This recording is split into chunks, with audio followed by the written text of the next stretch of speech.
I am Muchaneta to Napel, and I'm here at Munich Fabric Store in the Key House, which, if you don't know, is the innovation hub for the trade show. I've got the pleasure of having someone on my sofa today. How are you? I'm good. Energized. Energized, that's good, that's good. Do you mind introducing yourself to our audience? So I'm Nicolas Prophte, originally French, living in Amsterdam for the last 18 years. And my past experience in the denim business is around 25 years, different brands, few names, Pepe Jeans, PVH, Tommy Hilfiger, Calvin Klein. And yeah, this is the product category I've always been inspired because of creativity, because of how we can reshape the industry, how we can be.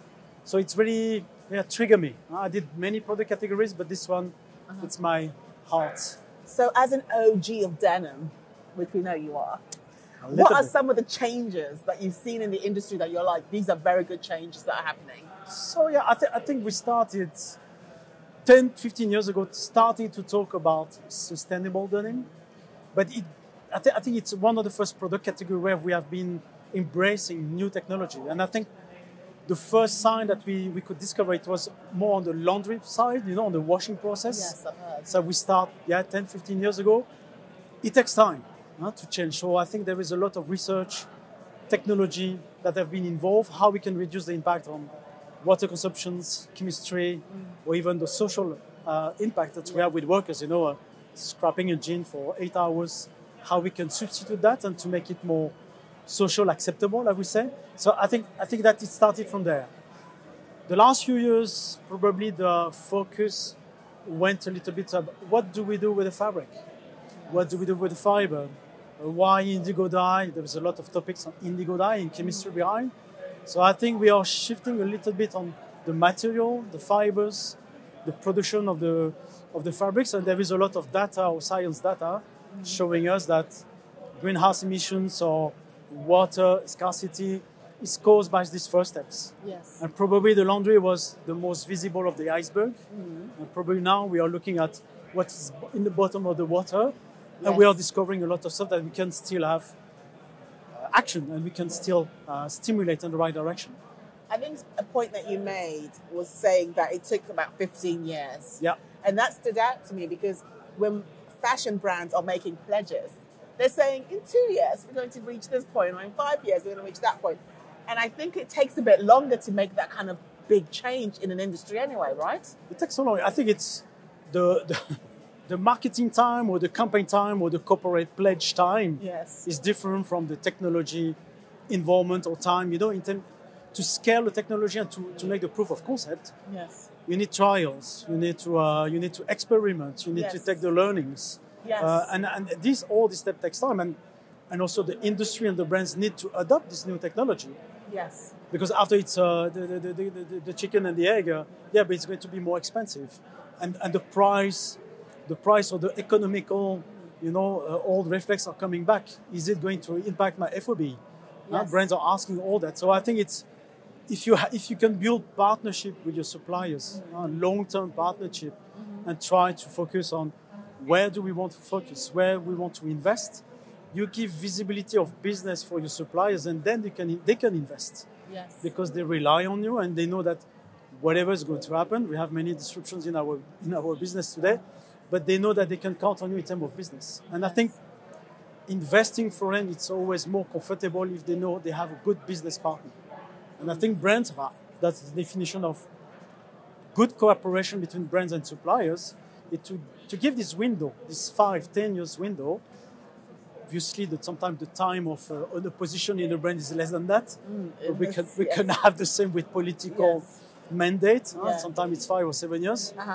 But we are facing transformation that talk about circularity today, but it's decades. So it's how you combine whatever it's political agenda, industrial agenda, brand agenda, with pledge and etc. So that's for me, that's the trigger. It's how we can making this mechanism the most efficient possible. So I think a lot of brands can make a lot of pledges, but they don't understand the work it takes to get to where they want to get to. And I think they realize that later, then they're like, oh God, we can't do it. And then they end up not. But what is the definition of a pledge? It's nothing formal. It's something you put on the website one day. Something that it's something that can disappear can be removed. The page disappeared off the website. 18 months can disappear. So yes. What is the value of a pledge? I will really challenge the brands. You said you will do that, and don't forget that corporate, or I have to be careful what I'm saying, but brands are changing, we're evolving, management changing, leadership is changing, vision is changing. Sometimes your pledge from 5 years ago is not relevant anymore today. That is true. So that's also the issue. But for pledge has no value if it's not regulated, but there is a kind of official framework. And that's why for me the collaboration, industry, brands and policy makers, this is the golden triangle. Because there you can officialize.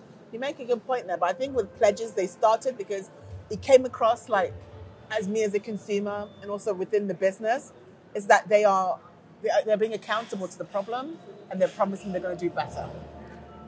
But when they have a pledge, do they come back and to say, we did this pledge, we are here in our journey? Not majority of them don't, no. That would be interesting to ask. But by the way, 2 years ago, 3 years ago, you said this. Where are you? Can you share with us? Because who's going to hold them accountable though? But I think policymakers, with the new EU at least, with the greenwashing things, and that's why probably today, if you check the website, there is less and less pledge by brands and corporate, because they know that more or less they will be exposed to any greenwashing or pledge that they cannot comply. Yes, they need I think scientific proof, right, to kind of support their claims. And verified by a third party. A pledge by a corporation, it's made by itself. What EU regulation is going to ask in the future, can you show the cases, can you be transparent, and can you show the data verified by a third party? That is going to change a little bit the dynamic. That's going to be like the Wild West and the policies, the new sheriff that's in town.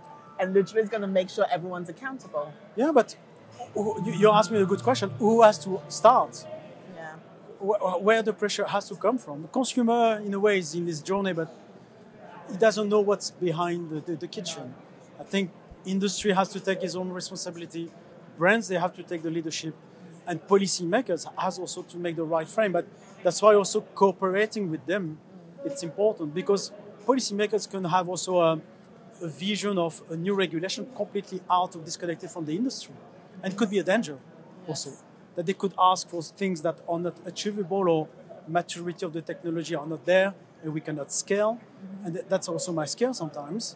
It's how we make sure that regulation is going to be adapted to the way we are today in terms of the sustainability journey, whatever it's circularity, whether it is water management or chemical management. How we make sure this is not pledged, but policymaker goals are quite reliable and we can achieve them in a way. Huh? So they have to be, in a way, challenging enough for the industry, so they have to react, and brands have to take ownership, but it cannot be completely disconnected from the reality of the industry reality. Industry operates. Yeah, because if not, if I would be an industry player, it's impossible. Why I should invest my time on this direction if I know already from the beginning we will never get there. The timing, because of the pressure of 2030, a lot of policy making law in Europe will be 2030 is a really kind of a deadline, 2030, it's soon. And as we mentioned before, it took us 10 years to engage something on the laundry side. When you talk about fiber, cotton, or recycling and circularity, it's heavier. It's a huge industry, even more heavy, because the capex behind that, it's massive. I think we need to have expectation management within what, as an industry, we've got the capacity to achieve. Look at the reality, and I think who knows what is the status quo today? Yes. Where do we want to go? Really pave the roadmap in a very, I agree with you, science but achievable targets. And I think it's something we need to measure every year, and that's why I'm involved in the Denim Deal, because I think it's important to make a checkup every 6 months, every year. We said that we are going to engage, or we are going to achieve this goal, but where do we stand? What are the struggles? The good struggle, the bad struggle? What are our limitations? Why we cannot scale? And put the stakeholders in a table, in a room, and to have these difficult conversations. And what are the different solutions we could act? See, I think the fashion industry could learn from the denim industry in that respect. The denim industry, the majority, has acknowledged there is a problem, and they're slowly trying to figure out how to solve it, coming together to solve one problem that affects everyone in the industry. fashion hasn't quite got there yet. Yeah. I think they've made a few attempts, Yeah. but not really anything of substance. And I wonder what is kind of stopping them. So with regards to you working in denim, what are the key takeaways in terms of challenges have you faced that you're like, this is one of the reasons why we were not able to do this or we're able to do that? Yeah, I think the advantage we have on the denim industry, first, to coming back, it's a community that everybody knows each other. Yes. The fashion industry, if you look at the supply chain, it's spread out all over the globe. It's very fragmented. It's extremely fragmented. People don't have, there are some thresholds, but if you look at the denim community industry, it's very narrow. We all know each other. You can address a message or you can engage with them with 2 or 3 fairs around the world. You can gather the same people all the time. So I think if you impose a direction or guidance or guidelines, it's already a little bit easier than a fragmented fashion industry, secular needs, spinning all over the world. The learnings I have is from the Denim Deal is we can have impact if we collaborate all together. So for me, cooperation between brands, collaboration between denim mills competitors, between collectors and sorters, we need to change the mindset. We're still in a competition because everybody wants to have the financial metrics delivered. But when we talk about topics like sustainability or circularity, we have to join forces. We know for circularity we have no choices. If people still believe in our world that the linear system is going to continue like that, it's wrong. Yes. We cannot, the planet boundaries, or however you call it, we have to manage the waste we are creating. We have to put it back in our system because we have no choices. No, we don't. I think a lot of people think they do, but we don't. We don't have choices. And I think I'm a generation, probably I will be okay, but I think about my kids, the young kids, the 18 years old. I do a lot of lecture at school and how we can engage them also to this journey. When I see new designers, new product developers, you need to start from scratch, the education. Designer is nice, but design with conscious, design for a purpose beyond about designing. Yeah, stop designing, teaching them design for the old world, teach them design for what's coming. And here we have a lack of contents. We have a lot of guidelines. And also in the Denim Deal, what we try to do is how we could build these educational contents. Because unfortunately, the turnover in any brand, it's extremely high. Yes, it's quite high. And sometimes you have to restart and re-educate buyers, designers, product developers.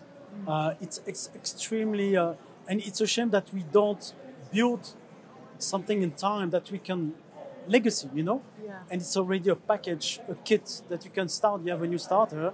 These are the principles that you should follow for your design. Yes. And this is missing, I believe, in our industry. And I think it's something we should, a few discussion, but how we could create all this rich content is coming from the industry.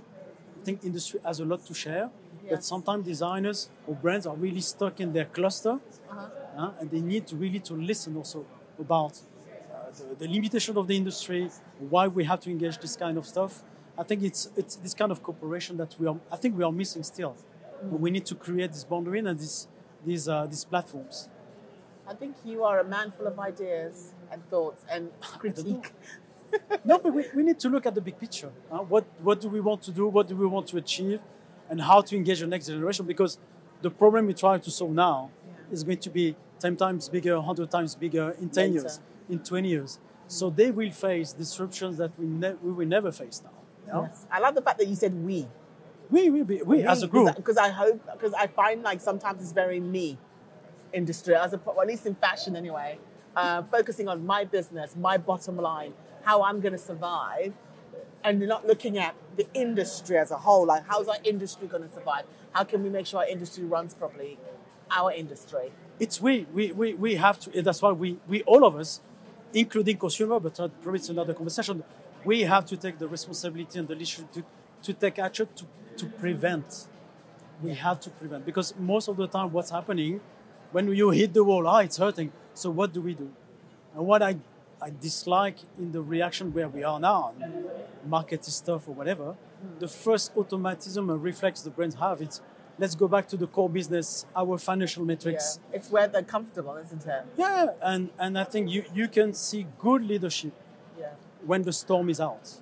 Yeah, this is where you can identify good brands, good leadership, because this is the moment you need to invest for the future, and not looking at the next quarter result that you're going to relieve to the financial one. Good learning, investing for the future, not for tomorrow, but literally your future of your company. And you have to both, because you need to deliver the financial metrics. Yes. Unfortunately, because this is capitalism, it's our bonheur today. But you have also to look forward to the next year, the 5 years, the 10 years. Circularity, sustainability, how we address all that, policy making coming, because I still believe there will be more and more disruptions in our world. It can be anything today. You open the news every morning, you can expect something, oh my God, this is to disrupt the business. Unfortunately, the repetition of disruption will accelerate. So we have to admit it's going to be like that.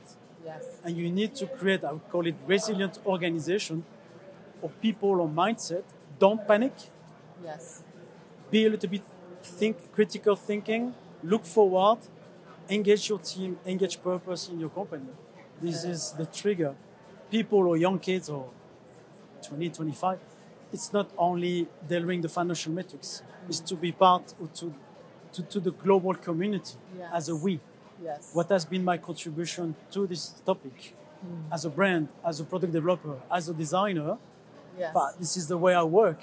Why I wake up every morning, because I have the feeling I'm trying to do something bigger than me, than my little comfort or my payroll. I contribute to something bigger. And I think it's very motivating. It is very motivating. You motivated me. Oh, that's good. What can I do that's bigger than me? What can I do? So thank you so much for sharing your words of wisdom and your nuggets of advice. Appreciated.